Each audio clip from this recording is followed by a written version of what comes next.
क्या कारण है कि आज लोग बोलते हैं कि मैं बुद्धिस्ट हूँ, मैं आज अम्बेडकरवादी हूँ, लेकिन उनके घरों में आज भी राम और श्याम की फ़ोटो मिलती हैं, जबकि बाबा साहब ने अपनी 22 प्रतिज्ञाओं में कहा था कि मैं ब्रह्मा विष्णु महेश को नहीं मानूंगा। क्या कहना चाहेंगे ऐसे बुद्धिस्टों के लिए, क्या कहना चाहेंगे ऐसे अम्बेडकरवादी लोगों के लिए? साथियों, इसके बारे में मैं ये बताना चाहता हूँ कि हम लोग प्रचारकों की कमी है। जब तक हम पूरा समाज का निर्माण नहीं कर सकते तब तक ये व्यवस्था परिवर्तन हम नहीं कर सकते। तो समाज में हमारे जैसे प्रचारक लोगों को आगे आना पड़ेगा और समाज में ये पाखंडवाद, ये अंधश्रद्धा, ये वहम, ये कुरीति रिवाज जो है उसको बताना पड़ेगा। किस तरीके की पाखंडवाद, आडंबरवाद की बात कर रहे हैं आप? अभी देवी देवता की पूजा हो रही है। बाबा साहब ने 22 प्रतिज्ञाओं में कहा है कि मैं कोई ईश्वर, देवी देवता, ब्रह्मा विष्णु महेश ईश्वर को मानने वाला नहीं हूँ और ना ही हम मानेंगे। हमको ये 22 प्रतिज्ञा दी है, उसको हमको फॉलो करना है। आप कहते हैं उसको फॉलो करना है, लेकिन आज जिसे बहुजन समाज कहा जाता है उसे 85% और सबसे ज़्यादा मानने वाला भी वही समाज है। तो बाबा साहब के बाद, जबकि जो बहुजन समाज के लोग हैं वो ये भी बोलते हैं कि आज जो हम हैं वो बाबा साहब की देन से ही हैं, बाबा साहब की वजह से ही हैं। आज अगर हम लोग सूट बूट टाई पहनते हैं तो वो भी बाबा साहब की वजह से पहनते हैं। तो बाबा साहब के लिटरेचर में, बाबा साहब के पढ़ाने में, बाबा साहब के समझाने में कहाँ कमी रह गई जो लोग आज भी अंधविश्वास और आडंबरवाद और पाखंड में हैं? सच्ची बात बोल दूँ आपको ये प्रश्न का जवाब में, तो हम लोगों की कमी है जी। क्योंकि हम लोग पूरा पढ़ते नहीं हैं, पूरा पढ़ाई न करने के कारण हम लोग भटक गए हैं। तो ये सोशल मीडिया के माध्यम से मैं सभी को बताना चाहता हूँ कि आप सब लोग इसका अच्छी तरह से प्रचार करें ताकि लोग बाबा साहब को समझे, बाबा साहब की माने, बाबा साहब ने जो कहा है उसको फॉलो करे, उसको अनुसरे। किस तरीके से बाबा साहब के जो सिद्धांतों का, विचारों का या संकल्प का आज पूरा देश बन पाएगा? जैसे बाबा साहब ने संकल्प भूमि में संकल्प लिया था, तो बाबा साहब का जो संकल्प था किस तरीके से पूर्ण हो पाएगा, किस तरीके से बन पाएगा ये भारत में देश?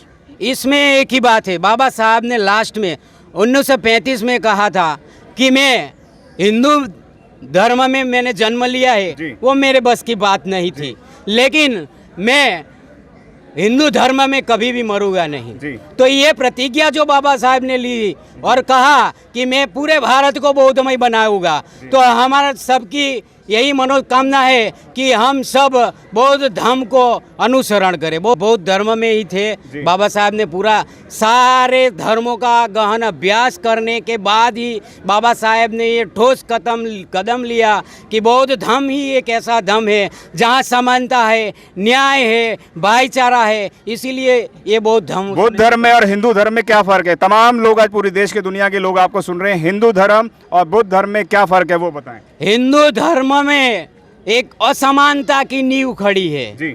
जो असमानता के लिए ये लोग जो है वो पाखंडवाद चला रहा है। हिंदू धर्म में से अगर असमानता निकाल दी जाए जी, तो हिंदू धर्म ही गिर सकता है जी। इसीलिए असमानता हिंदू धर्म में है जी। इसकी वजह से हमको अन्याय भी हो रहा है, हमको न्याय नहीं मिल रहा है। समानता की बात वहाँ नहीं है, बल्कि बुद्ध और उसका धर्म, उसमें समानता की न्याय है, भाईचारा की न्याय है, उसमें सभी इंसान लोग। जब बुद्ध धर्म इतना सरल है तो लोग उसमें क्यों नहीं ज्वाइन करते, क्यों नहीं उसके अंदर आते हैं? जब इसके अंदर धूप बत्ती नहीं है, इसमें अगरबत्ती नहीं है, इसमें पाखंडवाद नहीं है, इसमें आडंबर नहीं है, और इसमें तो और ब्राह्मणों को और बल्कि पुजारियों को पैसा भी नहीं देना पड़ता। जब इतना सरल मार्ग है बुद्ध धर्म, तो फिर उसके अंदर जाते क्यों नहीं है लोग? हमारे लोग प्रचारकों की कमी है जी। प्रचारक जितने काम करेगा उतना बढ़िया ढंग से आगे ये समाज निर्माण हो जाए। अगर हम 85% की बात करते हैं, 85% में से अगर 10% भी आदमी बुद्धिजीवी को मानते हैं, 5% को भी मानते हैं, वो एक दो व्यक्ति को भी बुद्धिजीवी या डेवलप करता है, तो ये जो 85% की कड़ी है ये तुरंत डेवलप हो जाएगी, आसान हो जाती है। तो क्या कारण है कि ये आज भी आपने कहा कि ये विकास पे रुका हुआ है, हम लोगों को समझाने में कमी है? तो कहाँ कमी है? घर में बैठे रहते हैं, बताते नहीं हैं, या सरकारी नौकरियों पर लग गए हैं, वह काम नहीं करते। जबकि बाबा साहब ने आगरा में कहा भी था कि मुझे पढ़े लिखे लोगों ने धोखा दिया है। किस तरीके का धोखा है, किस तरीके का समाज है जो आज इतना विद्वान होने के बावजूद, जबकि इसमें IAS हैं, IPS हैं, डॉक्टर हैं, कलेक्टर हैं, बैरिस्टर हैं, तमाम लोग हैं इसके अंदर, फिर भी उसके बाद आज बुद्धिजीवियों की कहाँ कमी हो जाती है, कहाँ मिशन मूवमेंट रुका हुआ है, वो बताएं। बाबा साहब ने कहा था बाबा साहब ने 16 नागरिकों को विदेश भेजा था जी। लेकिन वो 16 नागरिक तो ये बोलते हैं कि हमें बाबा साहब ने भेजा ही नहीं। नहीं, वो भेजा था, जी। रिकॉर्ड है, ऑन प्रूफ है, जी। ऑन प्रूफ है, रिकॉर्ड है उसका। जी। तो बाबा साहब ने उन 16 इंसानों को भेजा, उन्होंने कुछ काम नहीं किया। जी। दूसरा, मैं आपको एक उदाहरण देना चाहता हूँ।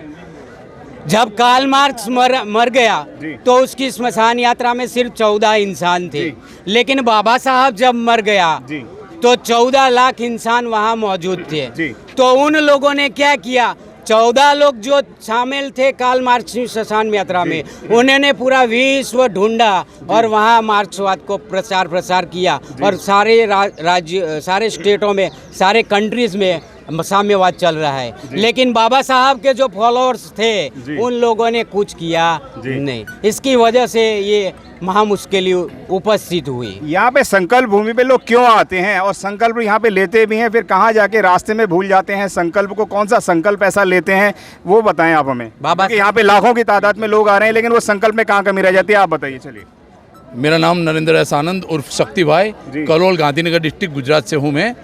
हम लोगों ने यहाँ 4-5 साल पहले आकर एक संकल्प लिया था कि डॉक्टर अंबेडकर की जन्म जयंती 14 अप्रैल को लोग पूरे इंडिया में और वर्ल्ड में भी मनाते हैं। अलग अलग किस्म से अलग अलग संस्थाएं मनाती है, लेकिन हम लोगों ने यहाँ आकर एक संकल्प लिया था।